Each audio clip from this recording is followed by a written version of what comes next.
couple of the narratives that have been circulated here in Ottawa across Canada is one that this ArriveScam app saved lives. From the Prime Minister down to ministers, down to rank and file Liberal members, they've all claimed that. It has recently been debunked by some Liberal members who have a medical background, as well as the Public Health Department. There was no empirical evidence that it saved lives.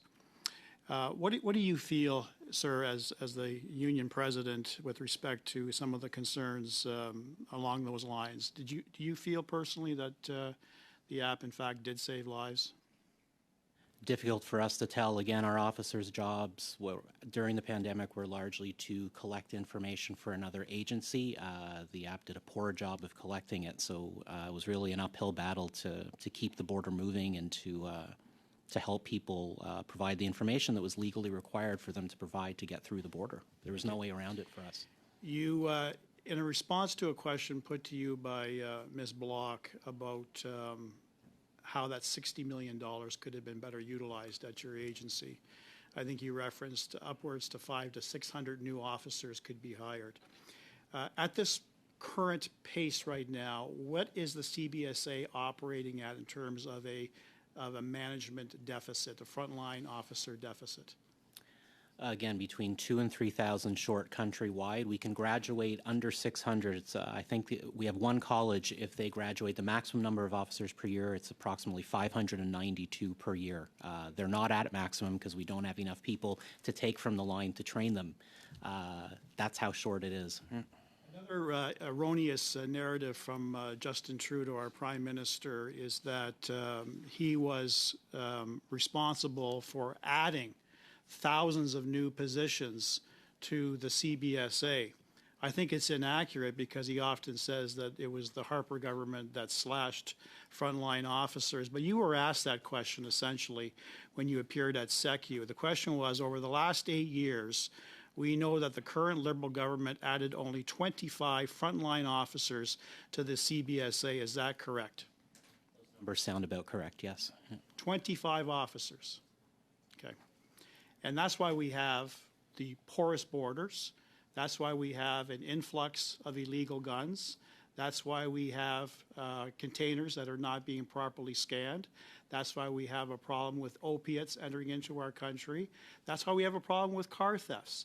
Not enough resources to utilize the technology that does exist. There is no current appetite with this current Justin Trudeau government to properly secure our borders. Is that an accurate statement, sir? I would say the lack of staff has made everything that you've mentioned more acute. Absolutely, yes. Do you feel that the current president, O Gorman, has engaged the union in a meaningful way or has made any meaningful progress for frontline officers? In terms of hiring more staff, I'm not aware. Again, she's the president of the CBSA. The budget being what it is, I believe there's a limit to how many officers can be graduated given the money that is available. In terms of advancing some other issues around the toxicity at workplaces, there has been some positive. I have to remain positive and keep trying at it. I've been doing this a long time. I do see hope there, yes. We talked about punitive correctional measures being utilized across the board, particularly at the CBSA.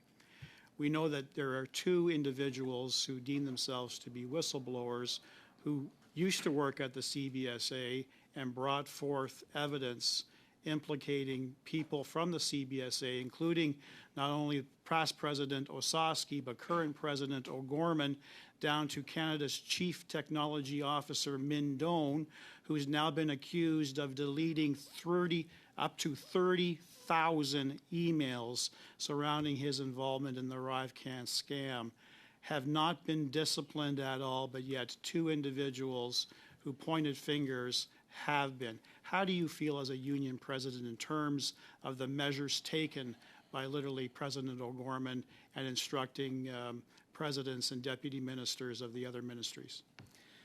Difficult to know. We're not on the inside of the investigation. Again, we see this with our members all the time. Who is on leave without pay pending the outcome of an investigation? What is investigated? Who is interviewed? All of those things often seem quite arbitrary to us as well. On the face of this A very quick question, outrageous, Mr. Brock. on the face of this outrageous fleecing of taxpayers, did any frontline border officers get a performance bonus like management did?